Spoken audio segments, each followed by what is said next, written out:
ओम शांति 20/6/2023। आज की मुरली चिंतन। इस देह मतलब शरीर के साथ जो कुछ भी हमारा है उससे ममत्व निकाल देना है। मन बुद्धि से सब कुछ शिव बाबा को सौंप देना है, फिर उसे ट्रस्टी होकर संभालना है। इसको ही जीते जी मरना कहा जाता है। हम संगम योगी ब्रह्मा मुख वंशावली ब्राह्मणों का टाइटल है राज ऋषि राजयोगी। हमें परमात्मा बाप से बेस्ट प्राइज मिलती है, स्वर्ग की बादशाही। तो हमारा टाइटल है राज ऋषि जो घर में रहते ऋषियों की तरह रहते हैं, अर्थात ट्रस्टी बनकर रहते हैं, वो क्या है? राज ऋषि। राजयोगी वो है जो योग से अपने कर्म इंद्रियों पर राज्य करते हैं। तो हम योग से अपने कर्म इंद्रियों पर राज्य करते हैं, तो इसलिए हमारा टाइटल क्या है? राज ऋषि राजयोगी। और इसके बदले में हम परमात्मा बाप से बेस्ट प्राइज मिलती है, स्वर्ग की बादशाही। परमात्मा आत्माओं से बात करते हैं, तो अपने को आत्मा समझना है, तब हम अपने परमपिता परमात्मा से बात कर सकते हैं। हम इस वक्त वानप्रस्थी प्रैक्टिकल में बनते हैं। वह वानप्रस्थी घर छोड़कर हरिद्वार जाकर बैठ जाते हैं, परंतु फिर वापस जन्म इस मृत्यु लोक में ही लेते हैं। हम नहीं लेते हैं हमारा जन्म, हम ब्राह्मण नहीं लेते हैं, हमारा जन्म फिर अमर लोक में होता है। कहते हैं क्राइस्ट से 3000 साल पहले भारत स्वर्ग था, परंतु उन्हें ये नहीं पता है कि वह स्वर्ग इस वक्त परमपिता परमात्मा रच रहे हैं।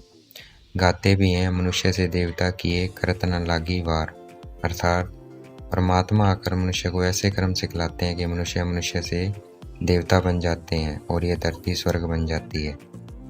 ये पढ़ाई है, इसमें अंधश्रद्धा की कोई बात नहीं है। लौकिक बाप से वर्षा हम द्वापर से अब तक लेते हैं, परंतु परमात्मा बाप अर्थात परलौकिक बाप से सिर्फ इस वक्त एक जन्म हम परमात्मा बाप से 21 जन्मों का वर्षा ले रहे हैं, परंतु लौकिक बाप से वर्षा जन्म फिर से लेना पड़ता है। हर जन्म में वर्षा लेना पड़ता है, और वो भी सिर्फ एक जन्म का मिलता है, थोड़े समय का, अल्पकाल का। और यहाँ पर लौकिक बाप से परमपिता परमात्मा से 21 जन्मों का वर्षा मिलता है। अपने को अशरीरी समझना है, मैं आत्मा इन कानों से सुन रही हूँ।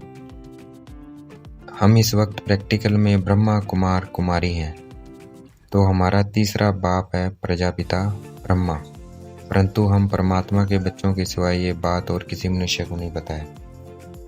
जो देवी देवता धर्म वाले होंगे उनको ही यह ईश्वरीय ज्ञान अच्छी रीति समझ में आएगा। ये ज्ञान अमर कथा है जो हम अमर लोक जाने के लिए शिव बाबा से सुन रहे हैं। ज्ञान का सागर सिर्फ एक परमपिता परमात्मा है, उन्हीं के लिए कहा गया है ज्ञान सूर्य प्रगटा अज्ञान अंधेरे विनाश।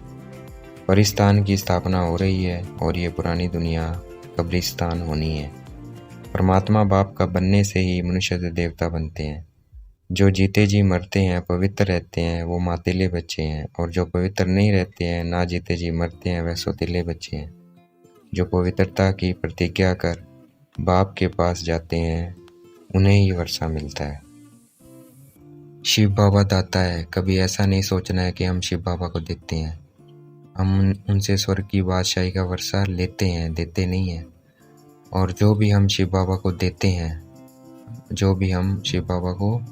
हैं वह शिव बाबा हम बच्चों के कार्य में लगाते हैं, जिससे माताएं अबलाएं अपना जीवन सफल बना रही है। तो शिव बाबा कुछ नहीं लेते हैं, तो हमें कभी ऐसा नहीं सोचना है कि हम शिव बाबा को देते हैं। हम यह भविष्य 21 जन्मों की खुद के लिए कमाई कर रहे हैं। यहाँ हर एक अपना पुरुषार्थ कर अपना हक ले रहा है। सभी आत्माएं हकदार है 21 जन्मों की वर्षा पाने के। दुनिया में सिर्फ बच्चे मेल को वर्षा मिलता है सिर्फ। यहाँ मेल फीमेल दोनों को वर्षा मिलता है। गाया भी जाता है कुमारी वह जो 21 कुल का उद्धार करे। तो जो पवित्र रहता है वो ये सोचे कि वो क्या कर रहा है, अपने 21 कुलों का उद्धार कर रहा है। ब्रह्मा कुमार कुमारी भारत के मनुष्य मात्र को 21 जन्म के लिए वर्षा दिलाने का पुरुषार्थ कराते हैं श्रीमत पर। बहुत आसान है ये पुरुषार्थ करना। अपने को आत्मा समझ परमात्मा को याद करना है। ये सब बुद्धि की बातें हैं, इसलिए बहुत आसान है, कोई भी कर सकता है। इस वक्त छोटे बड़े सब बूढ़े हो चुके हैं। इस वक्त छोटे बड़े सब बूढ़े हो चुके हैं। सबकी वानप्रस्थ अवस्था है, क्योंकि अब आवाज से परे अपने स्वीट होम परम धाम शांति धाम जाना है। किसी को दुख नहीं देना है। सबसे बड़ा दुख है किसी को काम विकार में लेकर जाना। यहाँ काम कटारी चलाते हैं, इसलिए इसको कंसपुरी कहा जाता है। बाकी कोई देवताओं की, पांडवों की और कौरवों की लड़ाई नहीं होती है। लड़ाई नहीं लगी थी। लड़ाई होती है यौवनों और कौरवों की, और मक्खन पांडवों को मिल जाता है। आज का वरदान।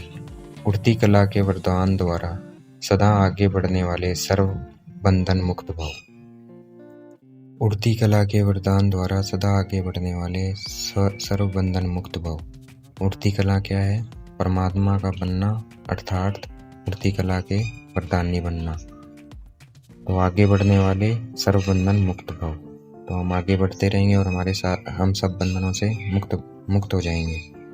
आज का स्लोगन। जिनके पास सर्व शक्तियों का स्टॉक है, प्रकृति उनकी दासी बन जाती है। अच्छा, ओम शांति। शुक्रिया मीठे बाबा, शुक्रिया।